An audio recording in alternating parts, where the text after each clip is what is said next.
जय हिंद साथियों, स्वागत है आपका self study classes with Sumit Jain YouTube channel और दोस्तों ऐप में। दोस्तों बहुत सारे स्टूडेंट को ऐप डाउनलोड नहीं करते बन रहा है या फिर कर भी लिया है तो कोर्स भी नहीं देख पा रहे हैं। तो मैं आज उनको बता दूं कि ये जो सेल्फ स्टडी क्लासेस इस प्रकार से जब आप प्ले स्टोर से करते हैं तो ये आपका वेल जो है आइकन उसमें लगा हुआ है ना। तो इस प्रकार से सेल्फ स्टडी क्लासेस आपको सर्च करना है और ऐसे आइकन में आपको ऐप मिलने वाला है। ठीक है, तो दोस्तों हम देखें कि प्ले स्टोर में आपको इस प्रकार से दिखेगा ये सेल्फ स्टडी क्लासेस। ठीक है, ये प्ले स्टोर में आपको सेल्फ स्टडी क्लासेस का ऐप दिखने वाला है। ठीक है, ये इमेज उसमें डली है, ये आइकन, ये लोगो उसमें डला है। ठीक है, अब दोस्तों इसको इंस्टॉल करना है, यहां से आप इंस्टॉल करेंगे। ठीक है, अब इंस्टॉल करेंगे तो वहां पर आपको नंबर मांगेगा, जीमेल नंबर मांगेगा, तो आपको ओटीपी आएगा, तो आप रजिस्टर करके आगे बढ़ेंगे। ठीक है, हिंदी साहित्य का आदिकाल, और हिंदी साहित्य के आदिकाल को जो आदिकाल नाम दिया है वो हजारी प्रसाद द्विवेदी ने दिया है। ठीक है, सभी लोगों को पता है, ये चीज सभी लोग जानते हैं कि हजारी प्रसाद द्विवेदी ने सर्वप्रथम हिंदी साहित्य को आदिकाल का नाम दिया है। ज्योति जी, रसीदा जी, बहुत सारे लोग आ चुके हैं। ठीक है, स्टार्ट करेंगे आज का वीडियो। हिंदी साहित्य की दीर्घकालीन गाथा को सूत्रबद्ध रूप से स्पष्ट करने का सर्वप्रथम जो प्रयास किया वो गारसादा तासी ने किया है। सभी लोगों को पता है दोस्तों, आपसे क्वेश्चन पूछा जाता है कि हिंदी साहित्य की दीर्घकालीन गाथा को सूत्रबद्ध करने का जो श्रेय जाता है वो किसे जाता है, तो गारसादा तासी को जाता है। गारसादा तासी के बारे में सभी लोग जानते हैं कि गारसादा तासी जो थे एक फ्रेंच विद्वान थे और इन्होंने फ्रेंच भाषा में ही इस जो है हिंदी साहित्य के इतिहास को सूत्रबद्ध किया है। अब आता है कि इन्हें सूत्रबद्ध किया है तो इनकी रचना कौन सी है। ठीक है, महत्वपूर्ण फैक्टों के बारे में अध्ययन करेंगे। इसके बाद जो भी हमारे साथी होंगे, जो भी पढ़ रहे होंगे, उनका जो अध्ययन है, उनका जो कॉन्फिडेंस है वो हाई लेवल पर पहुंचेगा। ठीक है, प्रोफेसर गारसादा तासी ने इस्तबारदा लेते उत्तर हिंदुस्तानी नामक हिंदुई साहित्य का इतिहास जो लिखा है वो फ्रांसीसी भाषा में लिखा है। सभी लोगों को पता है इनका एक ग्रंथ इस्तबारदा लेते उत्तर हिंदुस्तानी हमेशा पूछा जाता है, मोस्ट इंपॉर्टेंट है। बहुत बढ़िया, नीलम जी, बिंदु जी, अंजुला जी, हेमलता सेन जी, ज्योति जी, बहुत सारे लोग आ चुके हैं, रवि जी, जो भी हमारे साथ ही विस्तृत अध्ययन करना चाहते हैं वो सभी लोग आ चुके हैं। बहुत बढ़िया। प्रोफेसर नलिन बिलोचन शर्मा ने अपने साहित्य इतिहास का दर्शन में लिखा है।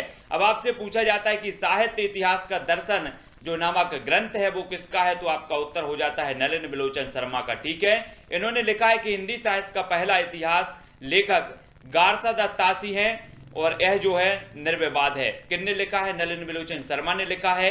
काय में लिखा है? हिंदी साहित्य के इतिहास दर्शन में लिखा है। ये यहां से आपका क्वेश्चन बन जाता है। हिंदी साहित्य का इतिहास दर्शन जो ग्रंथ है वो नलिन बिलोचन शर्मा का है, हमें याद रखना है। ठीक है, अगला देख लेते हैं। गारसादा तासी का यह ग्रंथ काल क्रमानुसार ना होकर कवियों के वर्णानुक्रम से है। जी हाँ दोस्तों, अब आपसे एक क्वेश्चन पूछा जाएगा कि गारसादा तासी ने अपना जो ग्रंथ लिखा है द इस्तबारदा लेते हिंदुस्तानी, इनमें उन्होंने कौन सी पद्धति का प्रयोग किया है, कौन सी हिंदी साहित्य की लेखन पद्धति का प्रयोग किया है, तो आपका उत्तर होना चाहिए वर्णानुक्रम पद्धति। ठीक है, वर्णानुक्रम पद्धति का इन्होंने प्रयोग किया है और एक काल क्रमानुसार ना होकर जो है ये क्या है, काल क्रमानुसार ग्रंथ नहीं है। इन्होंने वर्णानुक्रम के आधार पर एक ग्रंथ की रचना की है और काल क्रमानुसार इतिहास की जो है पहली शर्त मानी जाती है, सभी लोगों को पता है। और वर्णानुक्रम का प्रयोग शब्दकोश में होता है, सभी लोगों को याद रख लेना है। ओपी जी, रवि जी, बहुत बढ़िया। डॉक्टर लक्ष्मी सागर वार्ष्णेय ने तासी के ग्रंथ द इस्तबारदा लेते उत्तर हिंदुस्तानी में आए हुए हिंदी के कवियों एवं लेखकों संबंधी विवरण का हिंदी अनुवाद हिंदुई साहित्य का इतिहास नाम से किया है। किसने किया है? डॉक्टर लक्ष्मी सागर वार्ष्णेय ने किया है। किस नाम से किया है? हिंदुई साहित्य का इतिहास नाम से किया है। सभी को समझ में आ रहा है कि नहीं आ रहा है? जब भी लोग फटाक से कमेंट में लिखेंगे, यहाँ से जो महत्वपूर्ण फैक्ट है उनके बारे में यहाँ पर हम चर्चा कर रहे हैं। ठीक है, तो सभी लोगों को समझ में आ रहा होगा निश्चित रूप से। थोड़ा सा और जूम कर लेते हैं तो जल्दी से सभी लोगों को और अच्छे से समझ में आएगा। मौलवी करीमुद्दीन ने तबका सुएरा या तजकिरा ई सुएरा ई हिंदी नामक ग्रंथ लिखा। किसने लिखा? मौलवी करीमुद्दीन ने। आपसे पूछा जाएगा कि तजकिरा ई सुएरा ई हिंदी नामक ग्रंथ किसने लिखा, तो मौलवी करीमुद्दीन ने लिखा, जो 1848 ईस्वी में दिल्ली कॉलेज द्वारा प्रकाशित हुआ। इस ग्रंथ में 1000 कवियों का उल्लेख है, जिनमें केवल 60 से 62 हिंदी कवि हैं। ठीक है, बहुत बढ़िया। हाँ, अगला क्वेश्चन है अगला जो फैक्ट है हमारा, तजकिरा ई सुएरा ई हिंदी में प्रथम बार कालक्रम का ध्यान रखा गया है किंतु नामकरण का प्रयास नहीं किया गया है। शिवसेन सेंगर ने शिवसेन सरोज की रचना की। सभी लोगों को पता है कि शिवसेन सरोज के जो रचनाकार हैं वो शिवसेन सेंगर हैं, जो प्रथम बार सन 1878 ईस्वी में नवल किशोर प्रेस लखनऊ से प्रकाशित हुआ। कौन सा? शिवसेन सरोज, ये नवल किशोर। अब आपसे पूछा जाए था कि जो शिवसेन सरोज ग्रंथ है ये कहां से प्रकाशित हुआ, तो नवल किशोर प्रेस लखनऊ से ये प्रकाशित हुआ था और ये जो ग्रंथ है वो शिवसेन सेंगर का है। सभी लोगों को याद रखना है। शिवसेन सरोज के पूर्वार्ध में 838 कवियों की रचनाओं के नमूने संग्रहित हैं। इसमें कवियों का उल्लेख अकरादी क्रम से है। अब आपसे पूछा जाएगा किस क्रम से है, तो अकरादी क्रम से है। उत्तरार्ध भाग में 1003 कवियों का जीवन परिचय अकरादी क्रम से दिया गया है।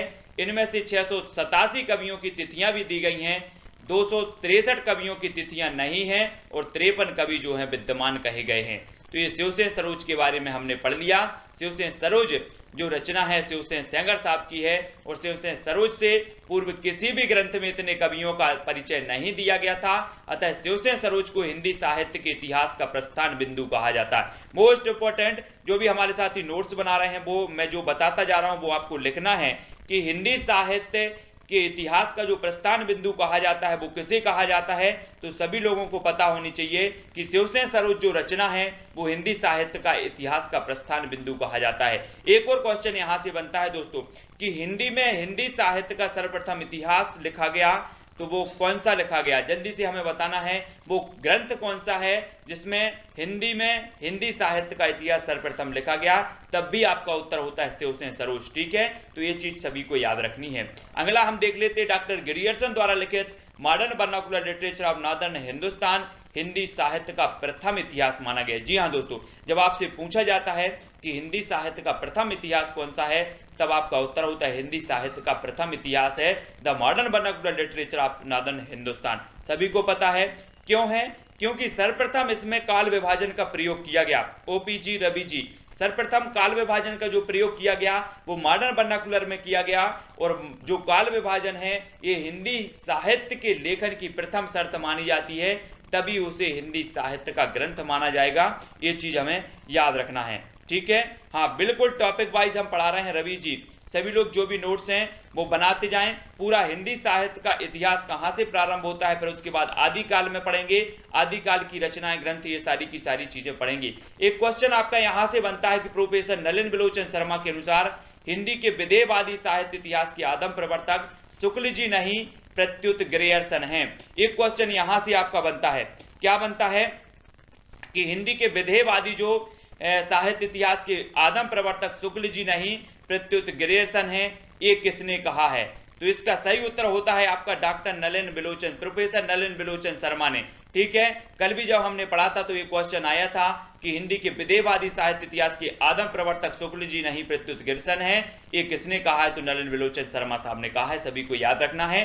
अगला हमारा क्वेश्चन है दोस्तों, डॉक्टर ग्रियर्सन ने अपने ग्रंथ में कवियों और लेखकों का काल क्रमानुसार वर्गीकरण करते हुए उनकी साहित्यिक प्रवृत्तियों को स्पष्ट करते हुए काल विभाजन किया है, अतः इसे हिंदी साहित्य का प्रथम इतिहास कहा गया है। देखो हिंदी साहित्य के इतिहास जो ग्रियर्सन साहब का मॉडर्न वर्नाकुलर है उसके बारे में जो दिया गया है, जो सुझाव दिया है वो क्या दिया है कि डॉक्टर ग्रियर्सन ने अपने ग्रंथ में कवियों और लेखकों का काल क्रमानुसार, दोस्तों आपको पता होगा कि हिंदी साहित्य लेखन की जो प्रथम शर्त मानी जाती है वो मानी जाती है काल क्रमानुसार। नहीं तो सबसे पहले वर्णानुक्रम से गारसादा तासी ने अपना ग्रंथ लिखा, लेकिन उसे हिंदी साहित्य का प्रथम जो इतिहास है वो नहीं माना गया, वो माना गया modern vernacular literature of Hindustan को, क्योंकि इसमें काल क्रमानुसार के जो है अनुसार लेखकों और कवियों का जीवन परिचय दिया गया। तो ये चीज आपको याद रखनी है। और modern vernacular literature of Hindustan जो है ये जो है डॉक्टर ग्रियर्सन साहब के जो है पुस्तक है, सभी को याद रख लेना है।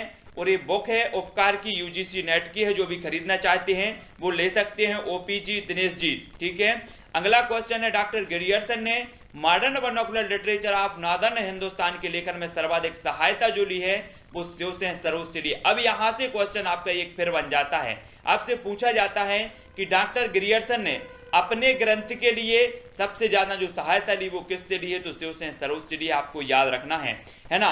और शिवसेन सरोज की बात होती है तो इसमें 951 कवियों में से 886 कवि शिवसेन सरोज से और केवल 65 कवि जो है अन्य स्रोत से लिए हैं।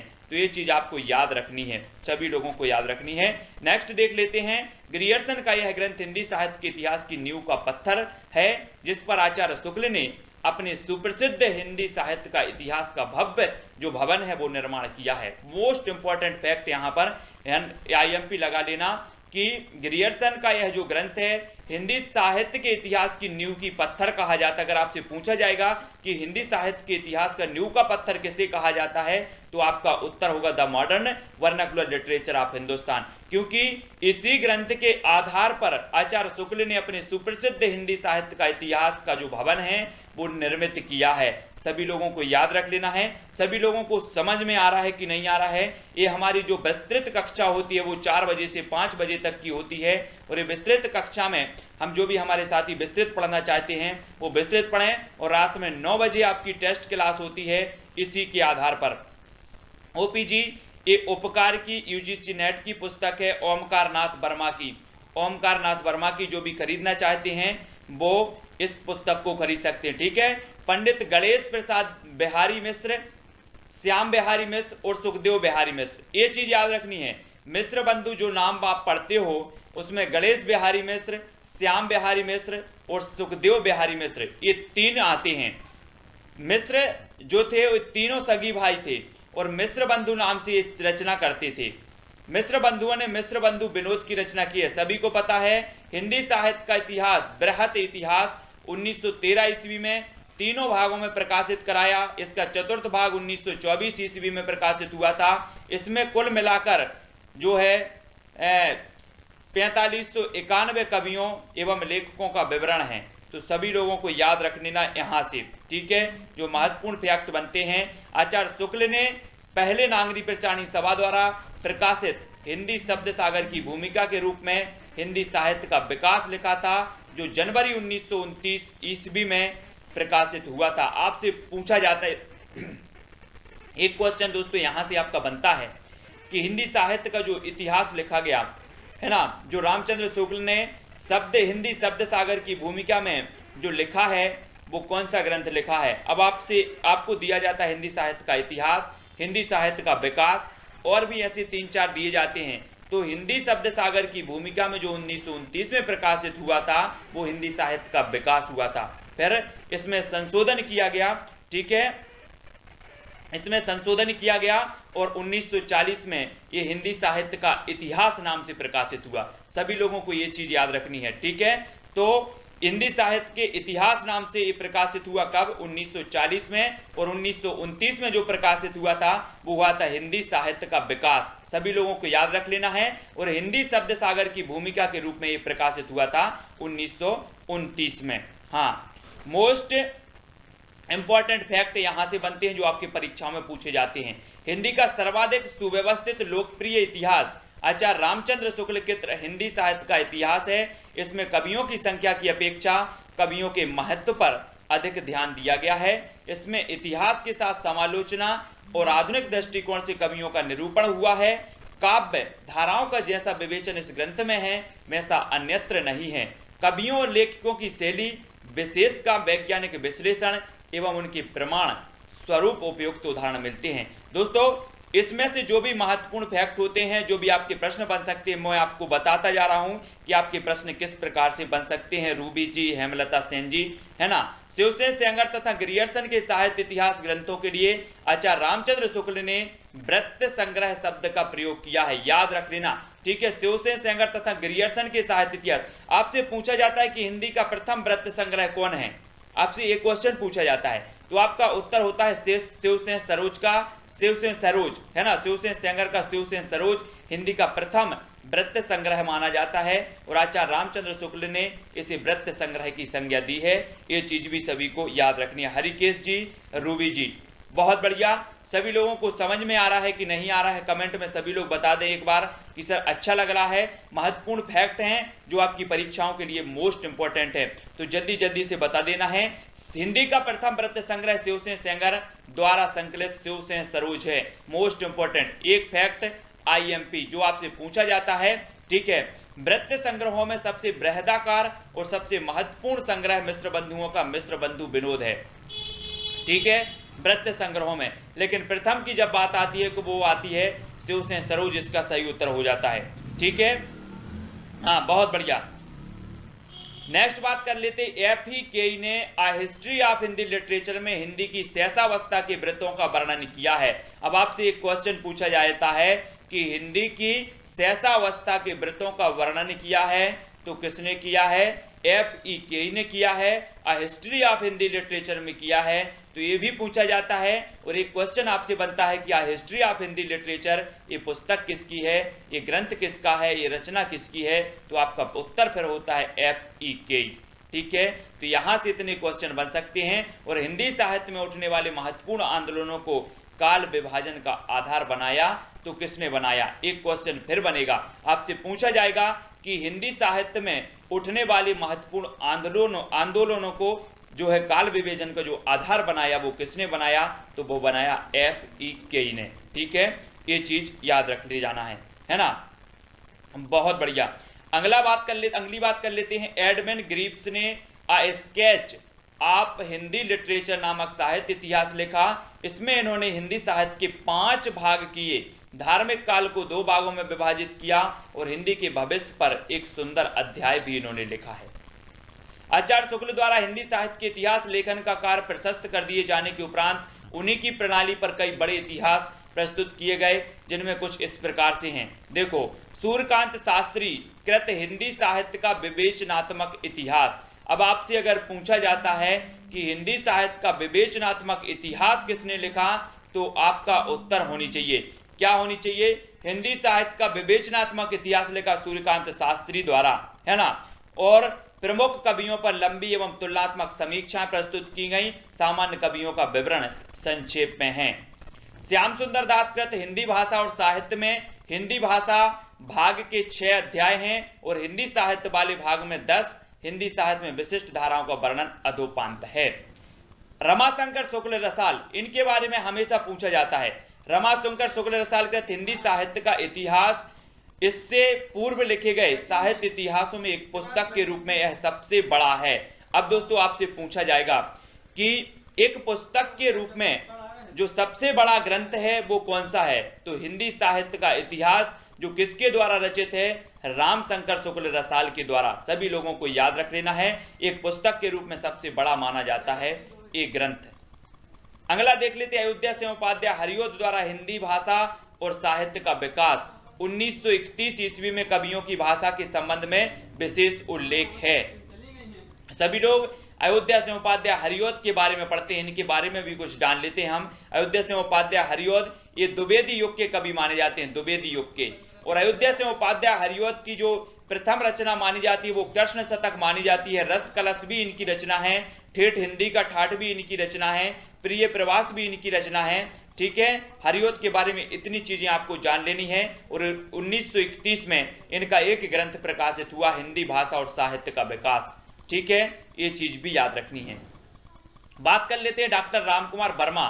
डॉक्टर रामकुमार वर्मा कृत हिंदी साहित्य का आलोचनात्मक इतिहास। जी हाँ दोस्तों, मोस्ट इंपॉर्टेंट है, आपसे हमेशा पूछा जाता है कि हिंदी साहित्य का आलोचनात्मक इतिहास जो लिखा है वो किसने लिखा है? तो डॉक्टर रामकुमार वर्मा ने लिखा है। और रामकुमार वर्मा के बारे में मैंने कल बताया था कि रामकुमार वर्मा ने स्वयंभू को हिंदी का प्रथम कवि माना है। ये चीज भी सभी को याद रख लेना है। अपनी विस्तृत सामग्री और श्रेष्ठ प्रस्तुति के कारण ख्याति प्राप्त है।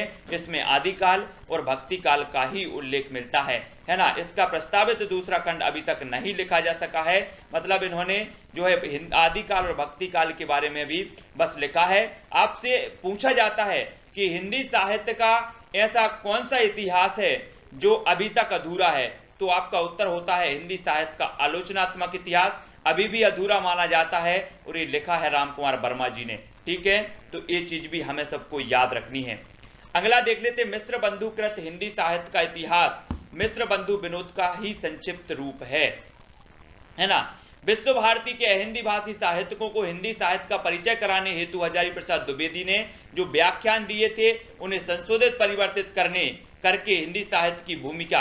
अब एक क्वेश्चन यहां से पूछा जाता है, हिंदी साहित्य की भूमिका ये ग्रंथ किसका है, तो आपका उत्तर होना चाहिए हजारी प्रसाद द्विवेदी। ठीक है, 1940 ईस्वी में प्रकाशित हुई साहित्य इतिहास के अध्ययन के लिए जिस अंतर्दृष्टि की आवश्यकता होती है वह इस ग्रंथ में अधोपांत मिलती है। इसमें हिंदी साहित्य को अखिल भारतीय साहित्य से संबंध करने का भी प्रयास किया गया है। अब एक क्वेश्चन यहां से बनेगा, डॉक्टर लक्ष्मी सागर वार्ष्णेय ने आधुनिक हिंदी साहित्य नामक साहित्य इतिहास का प्रणयन किया। इसमें 1850 ईस्वी से 1900 ईस्वी तक के साहित्य विकास की शोधपरक सामग्री जो है उपलब्ध है। अब दोस्तों एक और क्वेश्चन पूछा जाता है, देखो सभी लोग समझते हैं, एक तो ये चीज समझ लेना, विक्रमी संवत से 57 वर्ष घटा देने से ईस्वी सन ज्ञात होता है। देखो ईस्वी सन और विक्रमी संवत हम पढ़ते ना, तो जो विक्रमी संवत होता है, संवत जो होता है उसमें से 57 वर्ष घटा देने से ईस्वी ज्ञात हो जाती है। मतलब ईस्वी से 57 वर्ष आगे चलता है क्या, संवत। तो ये चीज हमेशा याद रख लेनी है। इसलिए ईस्वी और संवत में आपने देखा होगा अलग अलग वो रहता है, तो याद रखना है। ठीक है, अगला देख लेते हैं। अगला जो है दोस्तों हमारा फैक्ट है, डॉक्टर कृष्णलाल ने आधुनिक हिंदी साहित्य का विकास नामक ग्रंथ का प्रणयन किया। इसमें 1900 ईस्वी से 1925 ईस्वी तक के हिंदी साहित्य के विकास का सूक्ष्म, निष्पक्ष तथा आलोचनात्मक विवेचन मिलता है। अब यहाँ पर जो महत्वपूर्ण ग्रंथ हैं, मोस्ट इंपॉर्टेंट ग्रंथ है, बहुत अच्छे से पढ़ना है, ध्यान से पढ़ना है। ठीक है, आपसे पूछा जाएगा कि हिंदी भाषा और साहित्य का इतिहास किसने लिखा। हिंदी भाषा और साहित्य का इतिहास लिखा आचार्य चतुरसेन शास्त्री ने। ठीक है, हिंदी साहित्य का उद्भव और विकास किसने लिखा, तो हिंदी साहित्य का उद्भव और विकास लिखा डॉक्टर हजारी प्रसाद द्विवेदी ने, है ना। हिंदी साहित्य का आदिकाल किसने लिखा, तो आपका उत्तर होगा हजारी प्रसाद द्विवेदी ने। हिंदी साहित्य की जो भूमिका है वो किसने लिखा, तो आपका उत्तर होगा हजारी प्रसाद द्विवेदी ने। हिंदी साहित्य का वैज्ञानिक इतिहास किसने लिखा, तो आपका उत्तर होगा गणपति चंद्र गुप्त ने। ठीक है, हिंदी साहित्य का समीक्षात्मक इतिहास किसने लिखा, तो आपका उत्तर होगा प्रोफेसर वासुदेव सिंह ने, समीक्षात्मक, है ना। फिर हिंदी साहित्य का नया इतिहास किसने लिखा, तो नया इतिहास डॉक्टर राम खेलावन पांडे ने लिखा। ये चीज भी सभी को याद रखनी है, राम खेलावन पांडे ने हिंदी साहित्य का नया इतिहास लिखा है। और हम नया नया खेल खेलते हैं, इसलिए नया इतिहास किसने लिखा, खेलावन पांडे, तो खेल हो जाएगा। हिंदी साहित्य का आधुनिक इतिहास लिखा अज्ञे साहब ने। आधुनिक हिंदी साहित्य की प्रवृत्तियां ये दी हैं नाम बरने, नाम बरसे हैं। ठीक है, नाम बरसे हैं, याद रख लेना, है ना। और अलग अलग नामों की अलग अलग प्रवृत्तियां भी होती हैं, अलग अलग नामों की अलग अलग प्रवृत्तियां होती हैं, सभी को पता है ना। हिंदी साहित्य की कहानी लिखा प्रभाकर माचबे, प्रभाकर माचबे हिंदी साहित्य की कहानियां, हिंदी साहित्य की कहानी ये ग्रंथ इन्होंने लिखा। आधुनिक हिंदी साहित्य का इतिहास किसने लिखा, तो कृष्ण शंकर शुक्ल ने लिखा, है ना। हाँ, ट्रिक भी बताते जा रहा है। हिंदी साहित्य का संक्षिप्त इतिहास लिखा विश्वनाथ त्रिपाठी। हिंदी साहित्य का दूसरा इतिहास लिखा तो डॉक्टर बच्चन सिंह ने, बच्चन सिंह ने ये जो है दूसरा इतिहास लिखा। सभी लोगों को याद रख लेना है, दूसरा इतिहास किसने लिखा, बच्चन सिंह ने लिखा है ना। और हिंदी साहित्य का संक्षिप्त इतिहास लिखा विश्वनाथ त्रिपाठी ने, किसने लिखा, विश्वनाथ त्रिपाठी ने। अब विश्व की बात आई है और यहाँ पर संक्षिप्त की बात आई है, तो विश्व के जितने भी स्टूडेंट होते हैं वो यही कहते हैं कि सर संक्षिप्त में बताओ, संक्षिप्त में। तो संक्षिप्त इतिहास कौन लिखेगा, विश्वनाथ त्रिपाठी जी लिखेंगे, क्योंकि विश्व में संक्षिप्त की बात ज़्यादा होती है। संक्षिप्त में बताओ, विस्तृत में मत बताओ। तो संक्षिप्त इतिहास विश्वनाथ जी ने लिखा।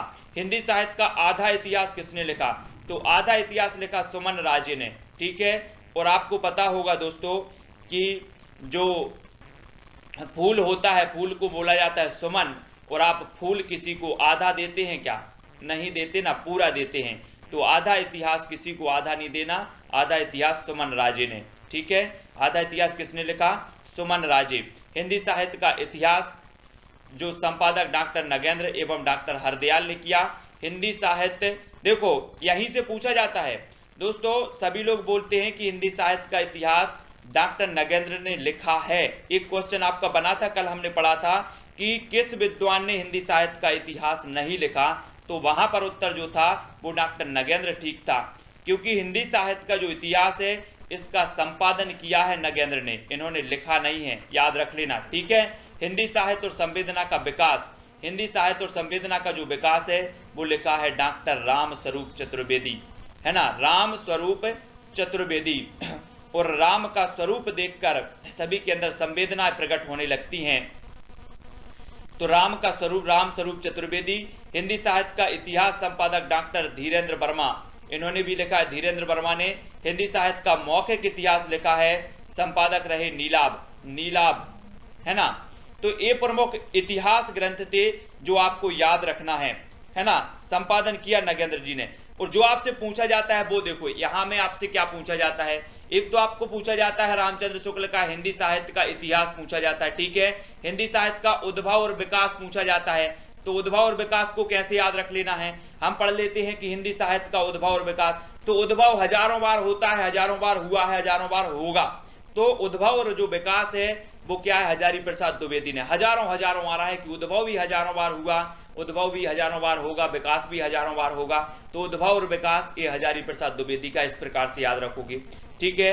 हाँ, अब पूछा जाता है हिंदी साहित्य का वैज्ञानिक इतिहास, तो ये गणपति चंद्रगुप्त ने लिखा है। अब एक बात बताना कि जो गणपति हैं बुद्धि के देवता माने जाते हैं, अगर आपके पास बुद्धि होगी तो आप क्या लिखोगे, वैज्ञानिक बन जाओगे, वैज्ञानिक इतिहास लिखोगे, और बुद्धि नहीं होगी तो नहीं लिख सकते। तो वैज्ञानिक इतिहास कौन लिखेगा, जिसमें बुद्धि है, और बुद्धि कब आएगी, जब आप गणपति के पास जाओगे। तो वैज्ञानिक इतिहास किसने लिखा, गणपति चंद्रगुप्त ने, ठीक है, याद रख लेना। समीक्षात्मक इतिहास किसने लिखा, तो वासुदेव सहने, है ना। किसने लिखा समीक्षात्मक इतिहास, वासुदेव सहन साहब ने लिखा है, तो ये चीज भी याद रख लेनी है। नेक्स्ट है नया इतिहास लिखा, तो रामखेलावन पांडे ने लिखा है, और हम खेल जो करते हैं वो नया खेल खेलते हैं, तो नया इतिहास कौन लिखेगा, रामखेलावन पांडे लिखेंगे। ये चीज भी पूछी जाती है। ये हिंदी साहित्य का आधुनिक इतिहास, ये अलग अलग बार कई बार लिखा गया, तो अज्ञेश आपका है। आधुनिक हिंदी साहित्य की प्रवृत्तियां ये नामवार सहने हैं, और हर नाम की अलग अलग प्रवृत्ति अलग अलग होती है। जैसे मैं नाम लूं कि रवि की प्रवृत्ति अलग होगी, ओपी जी की अलग होगी, आलोक जी की अलग होगी, तो सभी के नाम की प्रवृत्ति अलग अलग होती है। तो आधुनिक हिंदी साहित्य की जो प्रवृत्तियां लिखी वो नामवार सहने लिखी, क्योंकि जो नाम होते हैं उनकी प्रवृत्तियां अलग अलग होती है। तो प्रवृत्तियां ऐसे याद कर लेंगे। हिंदी साहित्य की कहानी, तो कहानी प्रभाकर माचबे ने लिखी है। तो कहानी जब हम पढ़ते हैं तो वो हमें क्या करती है, प्रभावित करती है कि नहीं करती है। तो कहानी, हिंदी साहित्य की कहानी जो ग्रंथ लिखा वो प्रभाकर माचबे, क्योंकि कहानी हमें प्रभावित करती है, इसलिए प्रभाकर माचबे, ऐसे भी याद कर लेंगे। आधुनिक हिंदी साहित्य का इतिहास, तो ये कृष्ण शंकर शुक्ल ने लिखा, हिंदी साहित्य का दूसरा इतिहास लिखा बच्चन सिंह ने, ठीक है। पहला इतिहास अगर बड़े लोग लिखेंगे तो दूसरा इतिहास बच्चे लोग लिख देंगे, ठीक है। इस प्रकार से भी याद कर लेंगे कि पहला जो इतिहास लिख दिया वो बड़ों ने लिख दिया, बड़े लोगों ने लिख दिया, तो दूसरा इतिहास कौन लिखेंगे, बच्चे लोग लिखेंगे। तो बच्चन से हिंदी साहित्य का दूसरा इतिहास, ऐसे भी याद रखोगे। हिंदी साहित्य का आधा इतिहास किसने लिखा, तो सुमन राज ने लिखा। हमने ऐसे याद कर लिया कि जो आधा सुमन जो है वो आधा किसी को नहीं दिया जाता, इसलिए जो आधा इतिहास है वो सुमन राज ने लिखा। इस प्रकार से भी याद कर लेंगे। हिंदी साहित्य का इतिहास का संपादन किया डॉक्टर नगेंद्र हरदयाल ने, ये कोई याद नहीं लिखना। हिंदी साहित्य का संवेदना और विकास रामस्वरूप चतुर्वेदी ने लिखा। तो जब हम राम को देखते हैं, राम का स्वरूप देखते हैं, तो संवेदनाएं प्रकट होती हैं, संवेदनाएं, तो रामस्वरूप चतुर्वेदी ने लिखा संवेदना। तो ऐसे याद रखते जाना है सभी लोगों को, इतने जो भी हैं आपको याद भी होते जाएंगे, आप कभी भूलोगे भी नहीं, ठीक है। हिंदी साहित्य का बृहत इतिहास नागरी प्रचारणी सभा काशी द्वारा 16 खंडों में प्रकाशित हुआ। मोस्ट आईएमपी जो भी लिख रहे हैं वो लिख लेना कि जो हिंदी साहित्य का बृहत इतिहास लिखा, जो बृहत इतिहास प्रकाशित किया गया वो नागरी प्रचारणी सभा काशी द्वारा प्रकाशित किया गया। और ये कितने खंडों में प्रकाशित हुआ है, तो ये 16 खंडों में प्रकाशित हुआ है। सभी लोगों को याद रख लेना है कि हिंदी साहित्य का बृहत इतिहास नागरी प्रचारणी सभा द्वारा प्रकाशित किया गया और ये 16 खंडों में प्रकाशित किया गया। मोस्ट इंपॉर्टेंट क्वेश्चन आपसे पूछा ही जाएगा, ठीक है, जो शताधिक लेखकों के सामूहिक प्रयास का फल है। हाँ, हिंदी साहित्य के इतिहास ग्रंथों में काल विभाजन के लिए 4 पद्धतियों का आश्रय लिया गया है ना। हिंदी साहित्य के इतिहास ग्रंथों में काल विभाजन के लिए 4 पद्धतियों का आश्रय लिया गया है। जी हाँ दोस्तों, आपसे पूछा जाता है कि हिंदी साहित्य का जो काल विभाजन है या जो काल विभाजन विभिन्न विद्वानों ने किया है उसमें किन पद्धतियों का आश्रय लिया गया, तो 4 पद्धतियों का आश्रय लिया गया। ठीक है, कौन कौन सी पद्धतियां हैं? प्रथम पद्धति में साहित्य इतिहास का विभाजन 4 युगों या कालखंडों में किया गया। आदिकाल, भक्तिकाल, रीतिकाल, आधुनिक काल, आचार्य शुक्ल और नागरी प्रचारणी सभा के साहित्य इतिहासों में से अपनाया गया है। द्वितीय पद्धति में केवल 3 युगों की कल्पना ही विवेक सम्मत मानी गई, आदिकाल, मध्यकाल और आधुनिक काल। डॉक्टर गणपति चंद्र गुप्त भारतीय हिंदी परिषद के इतिहास में इसी का अनुसरण किया गया है। ठीक है, राजभाषा, जी रवि जी, जो राजभाषा है वो है हिंदी और अंग्रेजी, सभी को पता है। ठीक है, भारत की कोई राष्ट्रभाषा नहीं है। भारत में जो राजभाषा का दर्जा है वो हिंदी और अंग्रेजी दोनों भाषाओं को राजभाषा का दर्जा प्राप्त है। ये चीज सभी को याद रख लेनी है। ठीक है, कुछ लोग कंफ्यूज होते हैं कि राष्ट्रभाषा, तो हिंदी की कोई राष्ट्रभाषा नहीं है, ये भारत की कोई राष्ट्रभाषा नहीं है। भारत की एक राजभाषा है, 2 राजभाषा हैं, एक हिंदी और दूसरी अंग्रेजी, मतलब दोनों को मान्यता प्राप्त है हिंदी और इंग्लिश के बारे में। ठीक है, ये चीज याद रखनी है। और आगे देख लेते हैं, यहां पर जो पद्धतियां दी हैं वो तो ठीक है। नेक्स्ट बात कर लेते हैं, यहां पर डॉक्टर ग्रियर्सन ने the modern vernacular literature of Hindustan के 12वें अध्याय में काल विभाजन का स्पष्ट निर्देश दिया है। दोस्तों यहां पर देखो, जो डॉक्टर ग्रियर्सन साहब हैं, डॉक्टर ग्रियर्सन साहब का एक ग्रंथ है the modern vernacular literature of Hindustan. अगर आपसे पूछा जाता है कि इसके कौन से अध्याय में काल विभाजन का वर्णन किया है, तो आपका उत्तर होना चाहिए 12वें अध्याय में। ठीक है, डॉक्टर ग्रियर्सन का काल विभाजन देख लेते हैं, मोस्ट इंपॉर्टेंट है काल विभाजन, तो जल्दी जल्दी से सभी लोगों को पढ़ना है। ग्रियर्सन का काल विभाजन, ये है ग्रियर्सन का काल विभाजन। देखो सबसे पहले इन्होंने काल जो नाम दिया वो चारण काल नाम दिया, 700 से 14 ईस्वी। तो नोट कर लेना सभी लोग, 700 से 1400 ईस्वी के काल को इन्होंने जो नाम दिया वो चारण काल नाम दिया। ठीक है, सभी लोग नोट करो एक बार, मोस्ट इंपॉर्टेंट फैक्ट है। कल भी ये क्वेश्चन हमारे जो अपन टेस्ट दे रहे थे उसमें पूछा गया था कि डॉक्टर जो ग्रियर्सन का काल विभाजन को जो चारण काल इन्होंने नाम दिया है, प्रथम काल को, इसका सन क्या माना गया, तो 700 से 1400 ईस्वी माना गया। नोट कर लेना, इन्होंने प्रथम जो काल है उसे नाम दिया था चारण काल। ठीक है, और 15वीं सदी का धार्मिक पुनर्जागरण, मलिक मोहम्मद जायसी का प्रेम काव्य, ब्रज का कृष्ण काव्य, 1500 से 1600 ईस्वी के काल को इन्होंने ब्रज के कृष्ण काव्य के नाम से जाना। मुगल दरबार तुलसीदास रीति काव्य इन्होंने 1580 से 1692 ईस्वी, है ना, 1580 से 1692 ईस्वी के काल को इन्होंने रीति काव्य कहा। तुलसीदास के अन्य परवर्ती 1600 से 1700 ईस्वी। 18वीं शताब्दी में इन्होंने 1700 से 1800 के लिए इन्होंने 18वीं शताब्दी दिया। कंपनी के शासन में हिंदुस्तान, और 11वां इन्होंने विक्टोरिया के शासन में हिंदुस्तान, और विविध अज्ञात कवि। ठीक है, तो 10, 11 और 12, ये 12 भागों में काल विभाजन किया है किसने, जार ग्रियर्सन साहब ने। लेकिन आपसे जो पूछा जाता है वो यही पूछा जाता है कि इन्होंने प्रथम जो काल है इसको क्या संज्ञा दी है, तो चारण काल की संज्ञा दी है। इसका काल क्या है, तो 700 से 1400 ईस्वी। ठीक है, ये चीज आपको नोट कर लेना है। ठीक है, बहुत ही महत्वपूर्ण है। मनोज तिवारी जी, ये जो याद रख लेना सभी को, रवि कुमार जी। ठीक है, मिश्र बंधुओं को काल विभाजन देख लो, इन्होंने प्रारंभिक काल 700 से 1444 विक्रम संवत माना इन्होंने, है ना, प्रारंभिक काल। एक क्वेश्चन प्रारंभिक काल नहीं है यहां पर है आरंभिक काल। क्या है, आरंभिक काल, याद रख लेना। इन्होंने आरंभिक काल माना 700 से 1444 जो संवत है वो माना आरंभिक काल की। माध्यमिक काल माना 1445 से 1680, संवत 1445 से 1680।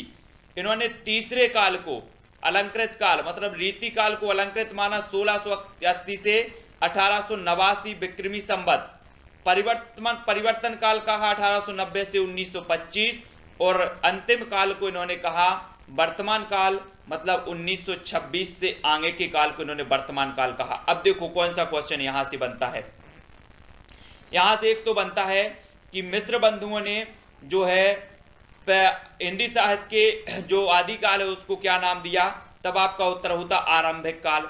इसका काल क्या माना है, तो 700 से 1444 ईस्वी माना है। ठीक है।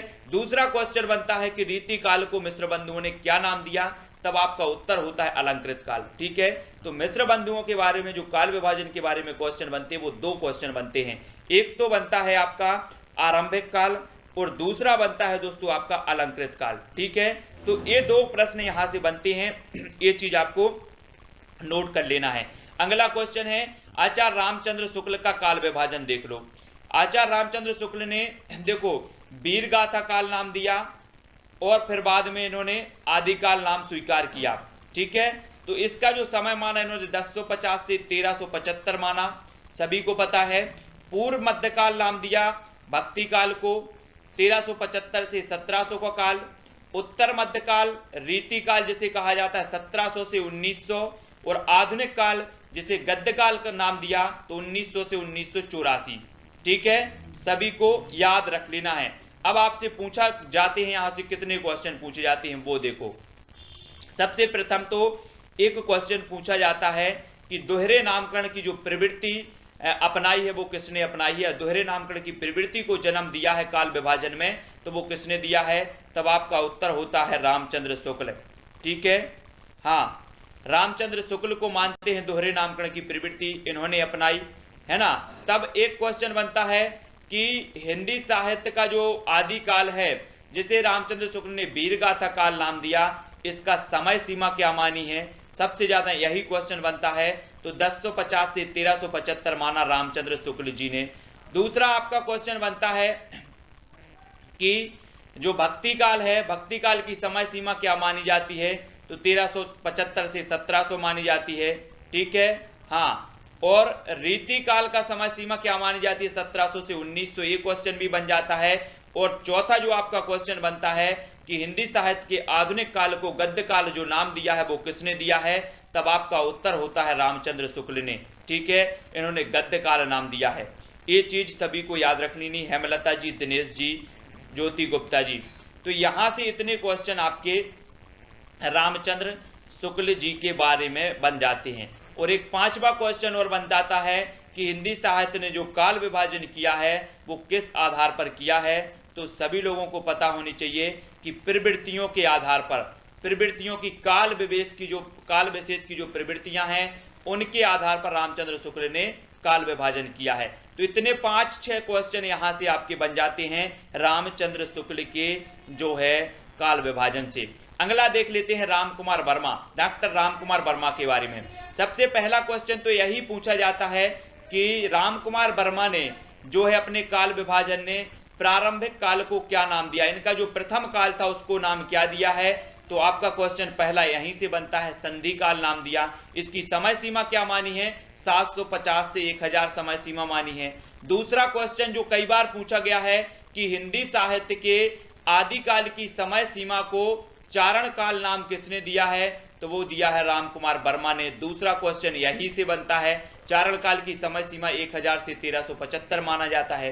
भक्ति काल फिर ज्यों का त्यों इन्होंने दिया, भक्ति काल का भी उन्होंने जो माना, रीति काल को भी ज्यों का त्यों, और आधुनिक काल इन्होंने 1900 से बाद के काल को कहा है।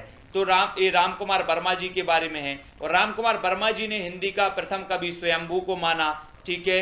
ये चीज भी याद रख लेनी है। हिंदी साहित्य का आलोचनात्मक इतिहास जो लिखा है वो राम कुमार वर्मा जी ने लिखा है। तो इतने फैक्ट यहाँ पर आप सभी से पूछे जाते हैं। ठीक है। आगे देख लेते हैं। मनोज तिवारी जी, रूबी जी, ये जो बुक है ये उपकार की ओमकारनाथ वर्मा जी की है। ठीक है। तो जो भी खरीदना चाहते हैं वो खरीद लेना। उपकार की ओमकारनाथ वर्मा की बहुत ही श्रेष्ठ पुस्तक है, महत्वपूर्ण पुस्तक है जिसमें से हम सभी पढ़ रहे हैं। डॉक्टर हजारी प्रसाद द्विवेदी का काल विभाजन देख लेते हैं।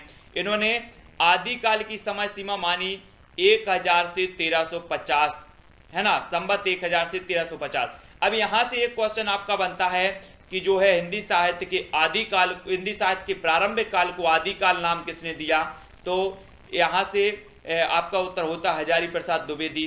ठीक है, हिंदी साहित्य का सर्वश्रेष्ठ जो नामकरण में नाम माना जाता है, आदिकाल का जो सर्वश्रेष्ठ नाम माना जाता है वो माना जाता है आदिकाल, ये सभी को पता है। आदिकाल की समय सीमा हजारी प्रसाद द्विवेदी ने क्या मानी है, तो 1000 से 1350 ईस्वी मानी है। ठीक है, और भक्ति काल को 1350 से 1700, रीति काल 1700 से 1900 और आधुनिक काल 1900 से आगे, ये हजारी प्रसाद द्विवेदी ने मानी।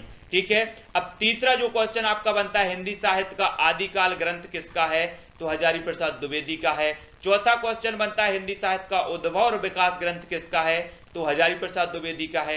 हिंदी साहित्य की भूमिका ग्रंथ किसका है, तो हजारी प्रसाद द्विवेदी जी का ग्रंथ है। तो इतने सारे क्वेश्चन हजारी प्रसाद द्विवेदी के लगभग 4-5 क्वेश्चन जो है बन जाते हैं, तो सभी लोगों को याद रख लेना इस प्रकार से। अब आदर्श और प्रचलित जो काल विभाजन माना जाता है वो क्या माना जाता है, देखो आदर्श और प्रचलित, वैसे तो सबसे ज्यादा जो माना जाता है वो रामचंद्र शुक्ल ने जो काल विभाजन दिया है वो माना जाता है, इसको तो वैसे भी पढ़ने की जरूरत नहीं है। ठीक है, आगे का देखो, आगे का जो हमारा है आदिकाल, अब हो रही हमारी आदिकाल की स्टार्टिंग। आदिकाल जो है, जो जिसका हमारा टॉपिक दिया गया है, इससे पहले के हिंदी साहित्य का जो इतिहास रहा, हिंदी साहित्य के जो ऐतिहासिक ग्रंथ रहे, उसके बारे में हमने पढ़ दिया। सभी ने पढ़ा है, सभी को समझ में आ गया। किसी को अगर कुछ समझ में नहीं आया है तो वो कमेंट में लिखेंगे फटाफट से। किसी को समझ में हिंदी साहित्य के इतिहास में अगर कुछ नहीं आया, हेमलता जी, रवि जी, ओपी जी, मनोज जी, सभी लोग लाइक जरूर कर देना वीडियो को। और वीडियो आपको समझ में कहाँ तक आ रहा है, और किसी को कोई टॉपिक अगर इतना जो हमने पढ़ लिया है किसी को समझ में नहीं आया है तो वो जल्दी से कमेंट में लिखें, उसको हम जल्दी से क्लियर करें। ज्योति जी, हाँ बिल्कुल, जल्दी जल्दी से फटाफट से बताना है। ये केवल हिंदी साहित्य की पुस्तक है ना, ऐसा कुछ भी नहीं है। लूसेंट अलग है, हिंदी साहित्य की उपकार की ओमकारनाथ वर्मा की आप खरीदें एक बार, वो बहुत ही बढ़िया है। हाँ, सभी लोगों को समझ में आ गया है, फिर से स्टार्ट करते हैं। ठीक है, आदिकाल के बारे में स्टार्ट करेंगे, बहुत बढ़िया। हिंदी साहित्य इतिहास में आदिकाल के नामकरण को लेकर सर्वाधिक विवाद है। आदिकाल का नामकरण सबसे ज्यादा विवादित है। आपसे एक क्वेश्चन बन जाता है कि किस काल को लेकर हिंदी साहित्य में काल के नामकरण को लेकर सर्वाधिक विवाद है, तो उसका उत्तर भी आपका आदिकाल होता है। ठीक है, इसे मिश्र बंधुओं ने आरंभिक काल नाम दिया। मिश्र बंधुओं ने क्या नाम दिया, आपसे पूछा जाता है हिंदी साहित्य को के आदिकाल को आरंभिक काल नाम किसने दिया, तब आपका उत्तर होता है मिश्र बंधुओं ने। ठीक है, दूसरा पूछा जाता है चारण काल नाम किसने दिया, तब आपका उत्तर होता है ग्रियर्सन ने। तीसरा पूछा जाता है वीरगाथा काल नाम किसने दिया, तो आपका उत्तर होता है आचार्य रामचंद्र शुक्ल ने। चौथा पूछा जाता है आदिकाल नाम किसने दिया, तब आपका उत्तर होता है हजारी प्रसाद द्विवेदी ने। पांचवा पूछा जाता है सिद्ध सामंत युग किसने कहा, तब आपका उत्तर होता है राहुल सांकृत्यायन ने। ठीक है, और चौथा पूछा जाता है जयकाल किसने कहा, तो रमाशंकर शुक्ल रसाल ने। और आधार काल किसने कहा, तो सभी का उत्तर होता है मोहन अवस्थी ने। ठीक है, सभी को इतने क्लियर हैं कि नहीं है, सभी लोगों को आते होंगे। हिंदी साहित्य को धीरेन्द्र वर्मा ने अपभ्रंश काल और महावीर प्रसाद द्विवेदी ने बीज वपन काल कहा। तो ये चीज याद रखनी है कि जो अपभ्रंश काल कहा है वो चंद्रधर शर्मा गुलेरी जी ने भी कहा है और धीरेन्द्र वर्मा जी ने कहा है, ये चीज भी सभी को याद रखनी है। महावीर प्रसाद द्विवेदी ने बीज वपन काल से कहा है, गणपति चंद्र गुप्त ने इसे प्रारंभिक काल नाम दिया और वासुदेव सिंह ने इसे उद्भव काल नाम दिया, है ना। और महापंडित जो राहुल सांकृत्यायन ने इन्हें जो है सरहपात को हिंदी का प्रथम कवि माना। और सिद्ध सामंत युग जो नाम दिया इन्होंने आदिकाल को नाम दिया। इतनी चीजें सभी को क्लियर हैं, इतनी चीजें आपसे सभी से पूछा जाता है ना।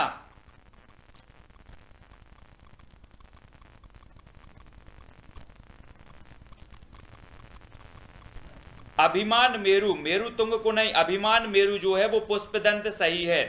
कुशल परिवर्तन जी, पुष्पदंत सही है। अभिमान मेरु जो कहा जाता है वो पुष्पदंत को कहा जाता है। अभिमान मेरु पुष्पदंत को कहा जाता है, सभी लोगों को याद रख लेना है। ठीक है, याद रखो सभी लोग, अभिमान मेरु किसे कहा जाता है, पुष्पदंत को। सरहपा की रचनाओं का संपादन राहुल सांकृत्यायन ने दोहा कुश नाम से किया है ना। सभी को याद रख लेना है, सरहपा जी की जो रचना हम मानते हैं कि सरहपा की एक रचना है दोहा कोश, इसका जो संपादन किया है वो किसने किया है, तो राहुल सांकृत्यायन ने किया है। ठीक है, सभी को याद रख लेना है। शिवसेन सेंगर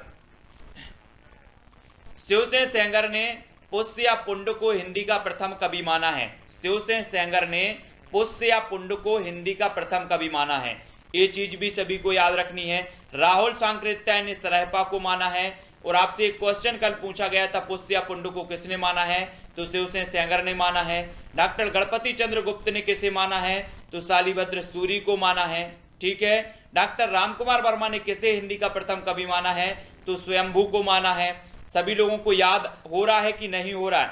देवसेन कृत श्रावकाचार हिंदी की प्रथम साहित्यिक रचना मानी गई है। इसके 250 दोहों में श्रावक धर्म का वर्णन किया गया है। एक क्वेश्चन आपका यहां से बनता है कि जो हिंदी साहित्य का प्रथम जो रचना मानी जाती है वो कौन सी मानी जाती है, तो वो मानी जाती है श्रावकाचार। और श्रावकाचार का जो रचना काल माना जाता है 933 माना जाता है। और इसके जो रचनाकार हैं वो कौन है, तो देवसेन है। ये सारे के सारे फैक्ट यहां से आपसे पूछे जाते हैं। सिद्ध कवियों की संख्या कितनी मानी जाती है, तो 84 मानी जाती है। सभी को पता है बौद्ध धर्म की वज्रयान या सहजयान शाखा से था। बहुत बढ़िया दोस्तों, बौद्ध धर्म की एक शाखा है वज्रयान, जिसे सहजयान भी कहा जाता है ना। और इसी वज्रयान शाखा से संबंधित था सिद्ध साहित्य। सिद्ध जो थे वो वज्रयान शाखा से संबंधित थे। ठीक है, हाँ, सभी को जैन धर्म पर आधारित है। बहुत बढ़िया, अगला देख लेते हैं। प्रथम सिद्ध सरहपा 8वीं शताब्दी सहज जीवन पर बहुत अधिक बल देते थे। इन्हें सहजयान का प्रवर्तक कहा जाता है। अब आपसे पूछा जाएगा कि सहजयान का प्रवर्तक किसे कहा जाता है, तो आपका उत्तर होना चाहिए सरहपा। सभी का उत्तर होगा सरहपा। सहजयान का प्रवर्तक कहा जाता है सरहपा को। सिद्ध कवियों ने नैरात्म्य, भावना, काया योग, सहज शून्य तथा समाधि की विभिन्न अवस्थाओं का वर्णन किया है और वर्णाश्रम व्यवस्था पर तीव्र प्रहार भी किया है।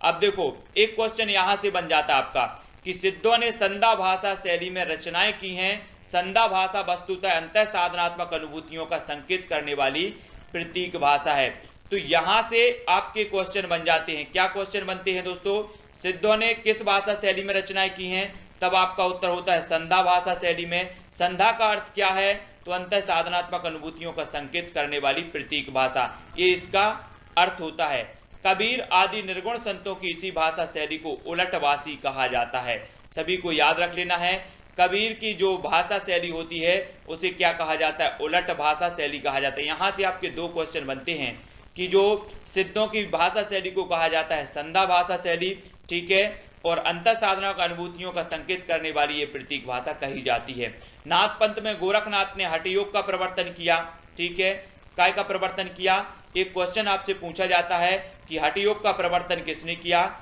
तब आपका उत्तर होता है गोरखनाथ ने। ठीक है, याद रख लेना। इन्होंने ब्रह्मचर्य, वाक संयम, शारीरिक मानसिक शुचिता अपनाने पर जोर दिया तथा मध्य मास के त्याग हेतु आग्रह किया। इन्होंने ब्राह्मणों के कर्मकांड एवं वर्ण व्यवस्था पर तीव्र प्रहार किया। तो यहाँ से एक क्वेश्चन ही बनता है नाथ साहित्य से, नाथ पंथ में, कि हठ योग का प्रवर्तन किसने किया है, तो गोरखनाथ ने किया है। सभी लोगों को याद रखना है। ठीक है, नेक्स्ट है गोरखनाथ मच्छेंद्रनाथ के शिष्य थे। मच्छेंद्रनाथ जलंधर नाथ के शिष्य थे।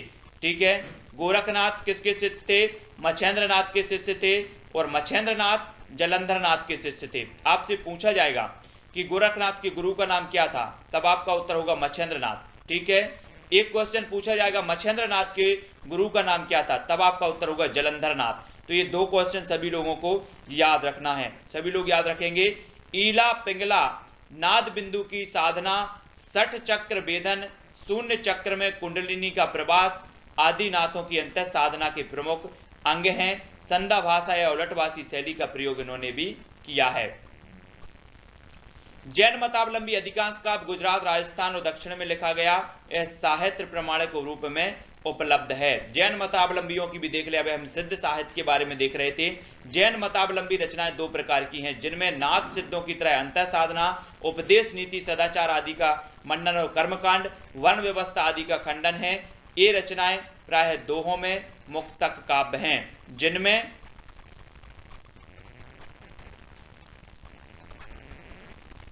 पौराणिक और जैन साधकों की प्रेरक जीवन कथा या लोक प्रचलित कथाओं को आधार बनाकर जैन मत का प्रचार किया गया है। स्वयंभू पौराणिक काव्यधारा के महान कवि हैं। स्वयंभू पौराणिक काव्यधारा के महान कवि हैं। इन्होंने राम कथा को आधार मानकर पयुमचर्यु की रचना की है। जी हाँ दोस्तों, आप सभी को याद रख लेना, आपसे एक क्वेश्चन पूछा जाता है कि पयुमचर्यु की रचना किसने की है। सभी को याद रखना है पयुमचर्यु के रचनाकार कौन है, तो आपका उत्तर होता है स्वयंभू। ठीक है। दूसरा क्वेश्चन आपसे पूछा जाता है कि पयुमचर्यु में किसका वर्णन है, तो राम का वर्णन है या राम कथा पर आधारित है पयुमचर्यु, है ना। तुलसीकृत रामचरितमानस में पयुमचर्यु का प्रभाव परिलक्षित हुआ है। पयुमचर्यु 5 कांड और 83 संधियों वाला विशाल महाकाव्य है। यह अपभ्रंश का आदि काव्य माना जाता है। यहां से फैक्ट आप नोट कर लेना, पयुमचर्यु जो है वो 5 कांड और 83 संधियों वाला विशाल महाकाव्य है। इसमें कितने कांड हैं? 5 कांड हैं और 83 संधियों वाला महाकाव्य कहा जाता है इसे, है ना। और इसे आदि काव्य भी माना जाता है। काय का? अपभ्रंश का आदि काव्य माना जाता है। सभी को याद रख लेना। अतः स्वयंभू को अपभ्रंश का वाल्मीकि, मोस्ट इंपॉर्टेंट एक नोट्स आप करो, है ना। आपसे पूछा जाता है कि जो है अपभ्रंश का वाल्मीकि किसे कहा जाता है, तब आपका उत्तर क्या होता है? स्वयंभू। अपभ्रंश का वाल्मीकि किसे कहा जाता है, तो आप सभी को उत्तर लगाना स्वयंभू। स्वयंभू को अपभ्रंश का वाल्मीकि कहा जाता है। सभी लोगों को याद रख लेना है। ठीक है, मोस्ट इंपॉर्टेंट काव्य है। डॉक्टर भयाणी ने स्वयंभू को अपभ्रंश का कालिदास और पुष्पदंत को भवभूति। नोट्स कर लेना, जो भी नोट्स कर रहे हैं, कि डॉक्टर भयाणी ने स्वयंभू को अपभ्रंश का कालिदास और पुष्पदंत को भवभूति कहा है। नोट्स करो जल्दी। आपसे क्वेश्चन पूछा जाएगा कि जो है अपभ्रंश का कालिदास स्वयंभू को किसने माना है, तो आपका उत्तर होगा भयाणी ने, डॉक्टर भयाणी ने। अपभ्रंश का जो है भवभूति किसको माना जाता है, तो पुष्पदंत को माना जाता है। किसने माना है, तो डॉक्टर भयाणी ने माना है। तो इतनी चीजें यहां पर आपको याद रख लेनी है। ठीक है, तो दोस्तों आज की क्लास में बस इतना ही। बहुत महत्वपूर्ण फैक्टों के बारे में हमने यहाँ पर चर्चा की। आपको वीडियो कैसा लगा सभी लोग कमेंट के माध्यम से बताएं। नेक्स्ट क्लास जो होगी उसमें हम और भी आगे पढ़ेंगे। कितना आपको सीखने को यहाँ पर मिला है, तो जल्दी जल्दी से सभी लोग कमेंट में लिखेंगे। ओपी जी, रीनू जी, रवि जी, हेमलता जी, यतेंद्र जी। ठीक है, हाँ, ऐसे ही लगातार क्लास बिल्कुल चलेगी। ओपी जी, सभी लोगों को कितना समझ में आया है, कितना अच्छा लगा है, कितनी चीजें आपको माइंड में बैठी हैं, कितनी चीजें याद हुई हैं, ये सभी लोग जल्दी जल्दी से बताएंगे, फटाफट बताएंगे।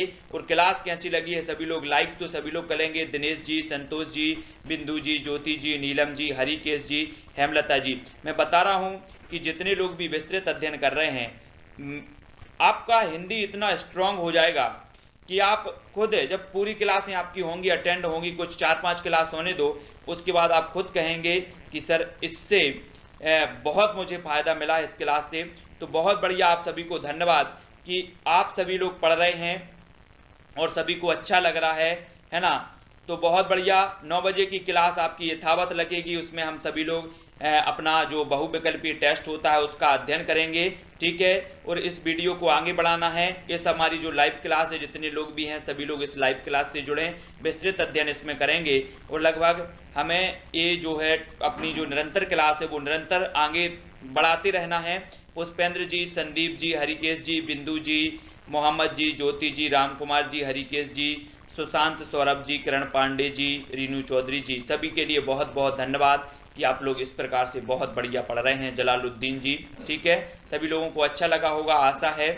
ओपी जी, तो आज के वीडियो के लिए बस इतना ही दोस्तों। नेक्स्ट वीडियो आपका कल होगा और इसी समय पर होगा, तो सभी लोग जल्दी से 4 बजे आ जाएंगे, है ना। और 9 बजे की जो हमारी क्लास है वो यथावत रहेगी। यतेंद्र शास्त्री जी, बहुत बढ़िया। और बहुत बढ़िया, आज से ही पहली क्लास स्टार्ट हुई है विस्तृत अध्ययन की, और सभी लोग आज से जितने लोग भी देख रहे हैं वो निरंतर अध्ययन करेंगे। हाँ, 9 बजे आपकी क्लास वो यथावत रहेगी, है ना। सभी लोग, मनोज तिवारी जी, नीलम जी, हेमलता जी, संतोष जी, इसी प्रकार से हम अध्ययन करते रहेंगे, महत्वपूर्ण प्रश्नों पर चर्चा करते रहेंगे। और जो है तेज प्रताप जी, रीनू जी, रसीदा जी, राम कुमार जी, बहुत बढ़िया, सभी के लिए एक बार पुनः धन्यवाद। जय हिंद साथियों, स्वागत है आपका self study classes with Sumit Jain YouTube channel और दोस्तों ऐप में। दोस्तों बहुत सारे स्टूडेंट को ऐप डाउनलोड नहीं करते बन रहा है या फिर कर भी लिया है तो कोर्स भी नहीं देख पा रहे हैं।